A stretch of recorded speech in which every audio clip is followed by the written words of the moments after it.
Many students are returning to school after being remote for nearly a year. We've got the latest on how they'll transition back to campus. Plus, Maricopa County libraries are expanding their internet access for the public. What you can now check out, coming up. And later this half hour on Break It Down, everything you need to know about getting a COVID-19 vaccine dose. Cronkite News starts now. Good evening and welcome to Cronkite News on Arizona PBS. I'm Breon Alexander. And I'm Nick Shesky. Thank you for joining us. As coronavirus cases across Arizona decline, many schools are getting ready for students to come back into the classrooms. That's according to self-reported data for February from the State Department of Education. Right now, 83 out of 455 schools are already in person, while the other 368 schools on the list are on hybrid or distance learning. Beth Lewis, a Tempe Elementary School District teacher, said teachers are excited to engage with their students on campus. She believes regardless of which learning format each school chooses, students are still on track to meeting learning goals. I really want to push back on the idea that kids are not learning if they're virtual or that schools are closed, because we are very much open for learning and our kids are doing an incredible job. Lewis's school plans to open for in-person learning on March 15th, and other schools like Morena School District in Tucson will start on March 22nd. The Maricopa County Library District is expanding internet access for public use through their new Chromebook and hotspot lending system. This initiative was made possible through the Coronavirus and Relief and Economic Security, or CARES Act. Cronkite News reporter Caitlin Keenahan walks us through what this means for Maricopa County cardholders. The Connected at Your Library initiative seeks to provide internet services to all who need it. Whether a person is 7 years old or 70, internet is an essential part of daily life, especially during the COVID-19 pandemic, where many events, classes, and programs have taken a virtual route. This program has been existing in the library since 2019, but just at our Gila Bend branch. And we expanded slightly to 3 other branches in the fall of 2020. Its success was notable, which led the initiative to launch at all 18 Maricopa County libraries this morning. Maricopa County Library Deputy Director Erin McFarland says this expansion helps bridge the digital divide in the county. I think people talked about it before the pandemic, but became so much more obvious once the pandemic hit and people didn't have access to libraries, didn't have access to schools. That social safety net of where people could connect was gone. McFarland gave examples of how this technological expansion will make a huge difference for families. Lots of people lost their jobs throughout the pandemic. Most job applications are only available online these days. So if someone didn't have access to a computer or internet connection, they weren't able to apply for those jobs. Each library will receive 14 Chromebooks and hotspots. Each device can be checked out for 3 weeks at a time with an option for renewal. In order to check out the technology, you will need to be a cardholder with the Maricopa County Library District. You can sign up for free at mcldaz.org. In the Broadcast Center, Caitlin Keenahan, Cronkite News. There's been some encouraging news regarding the COVID-19 pandemic. Trends of the potentially fatal virus are falling. But health officials stress the battle is far from over and remind the public to remain vigilant.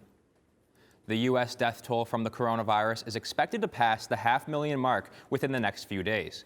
And the latest forecast from the University of Washington's Institute for Health Metrics and Evaluation predicts another 91,000 COVID-19 deaths by June 1st.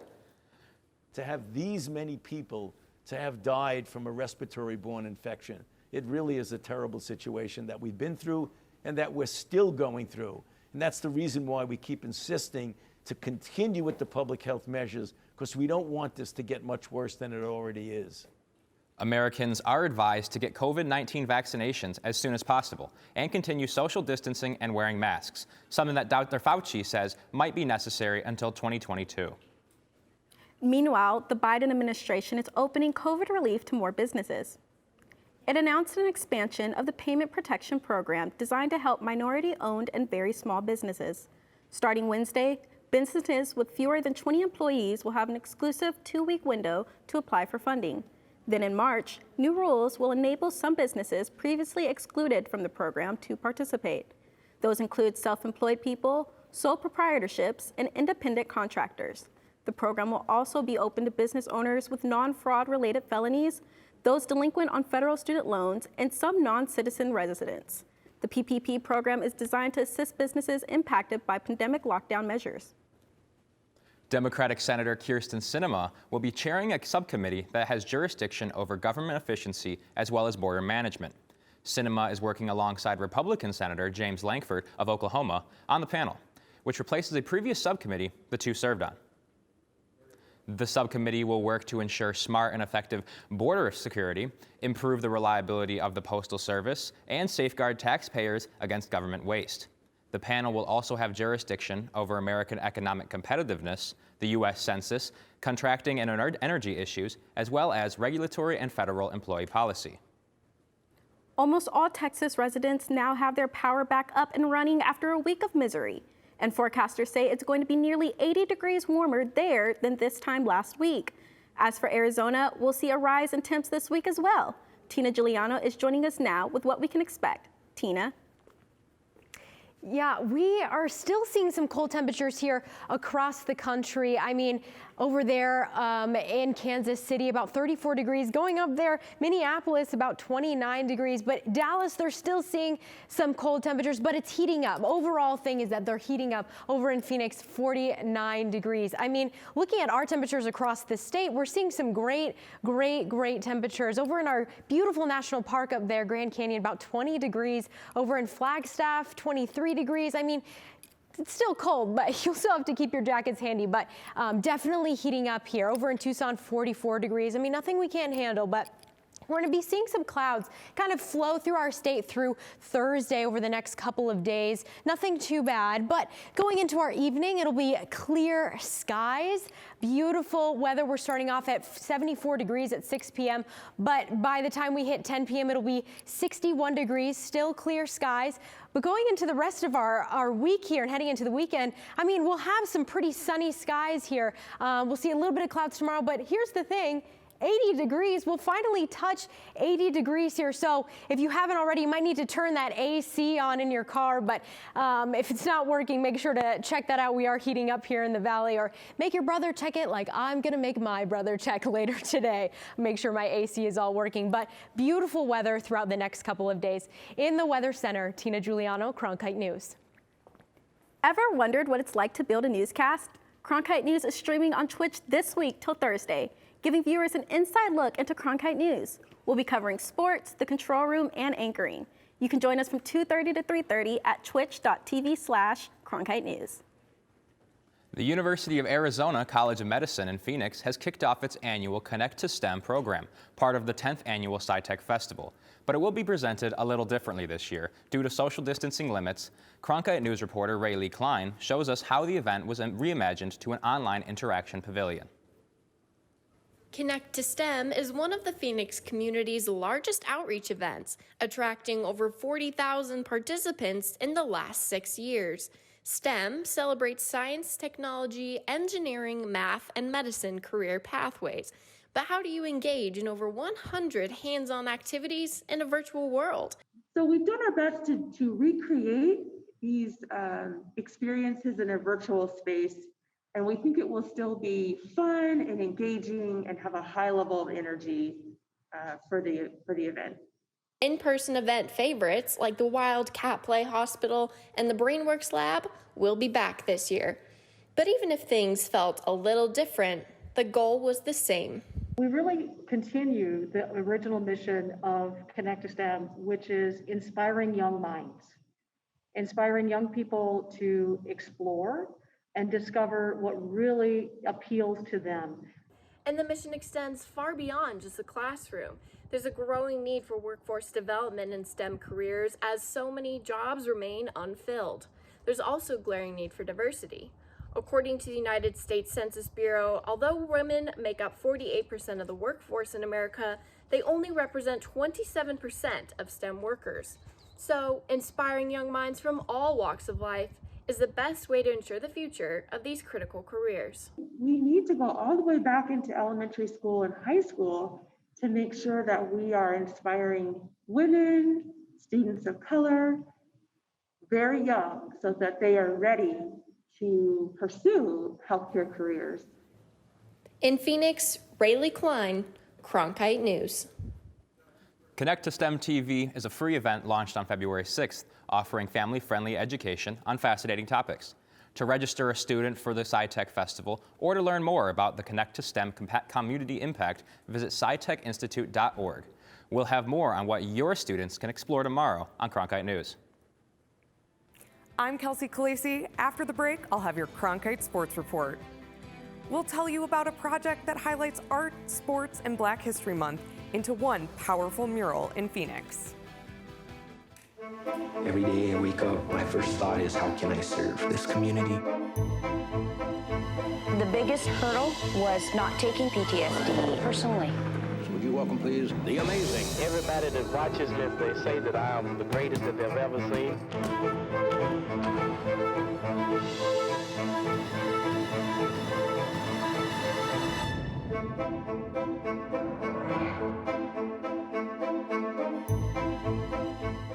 Here we go, lights up. Whoa. As artists, we conduct our educations in public. You can never know whether it's going to be a success. One just has to risk it. It's you and the work and the place. It's a very particular relationship. Here's our lens. Tell us what you think. Friday night at 9 on Arizona PBS. It's prime time on your time. Watch Prime Afternoons every weekday on Arizona PBS. Did you miss a show in the evening? Then catch up on Prime Afternoons, your favorite dramas. No more bloody heroics. Antiques Roadshow. Really? Nature and Nova. It's time to reintroduce some wonder into this miracle of nature. All of the best from PBS on Prime Afternoons. Weekdays starting at 1:30, only on Arizona PBS. Ready to watch the best of PBS anytime, anywhere, on nearly any device? It's easy with the free PBS Video app. Simply download the PBS Video app on your mobile or streaming device. Now you can watch the latest PBS episodes or catch up on the shows you missed. Discover new favorites from PBS and local content from your PBS station.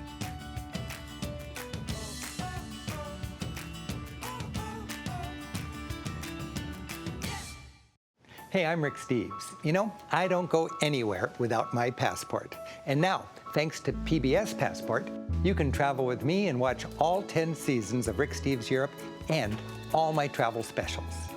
This exclusive streaming service is just for our members. Not only can you see all my shows, but you can see thousands of hours of your favorite public television shows. Become a member today and get your passport.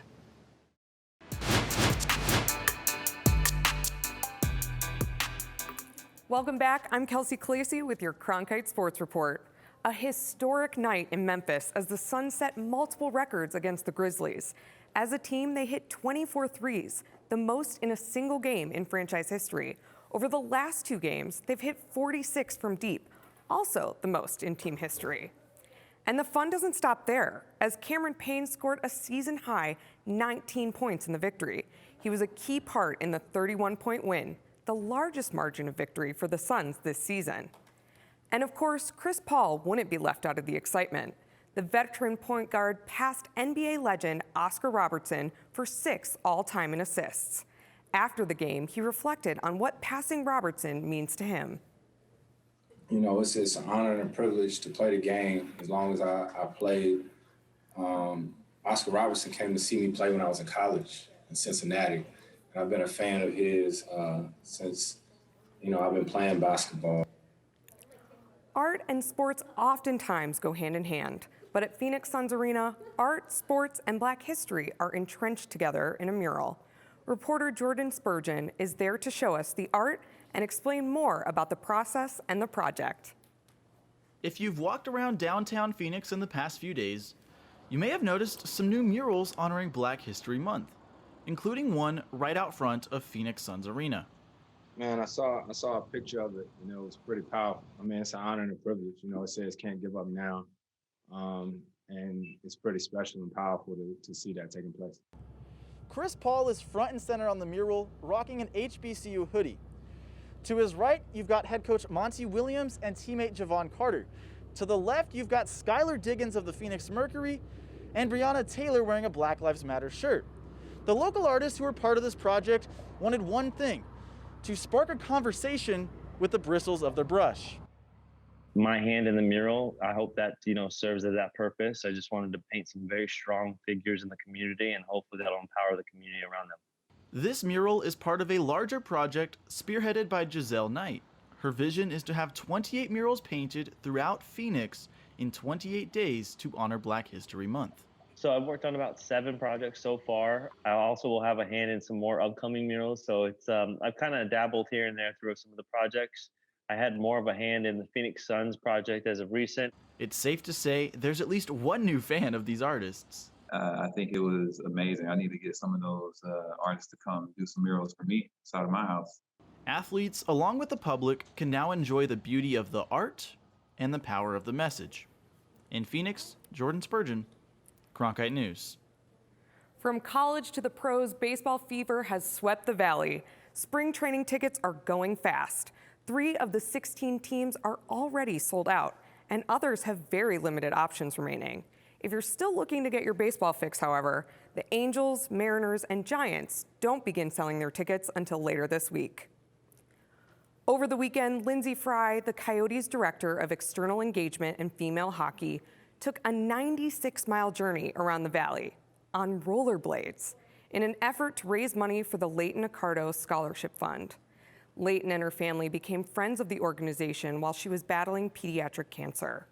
Leighton passed away last November, and it was important to Fry to honor her memory. The most important part for me and the most meaningful is the fact that people are remembering Leighton and they're feeling inspired by Leighton, and that's the biggest thing.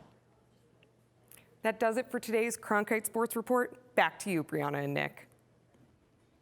Thanks, Kelsey, and that's it for Cronkite News tonight. Thanks for joining us.